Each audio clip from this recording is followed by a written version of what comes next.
اسلام سبحان اللہ ہر معاملے میں ہماری رہنمائی کرتا ہے۔ رسول اللہ صلی اللہ علیہ وسلم نے فرمایا کہ جب مرغ اذان دے تو کون سے کلمات کہنے چاہیے، اور اگر آپ گدھے کو ہینگتا ہوا دیکھیں تو کون سے کلمات کہنے چاہیے۔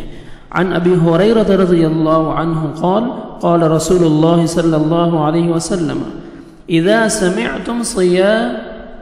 سمعتم صیاح الدیکة فاسألوا اللہ من فضلہ فإنها رأت ملکہ، کہ جب تم مرغ کی اذان سنو تو اللہ تعالیٰ سے اس کا فضل مانگو کیونکہ وہ فرشتے کو دیکھتا ہے۔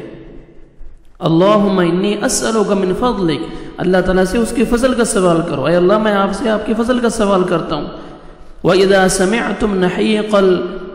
سَمِعْتُمْ نَحِيقَ الْحِمَارِ فَتَعَوَّذُوا بِاللَّهِ مِنَ الشَّيْطَانِ الرَّجِيمِ فَإِنَّهُ رَآ شَيْطَانًا۔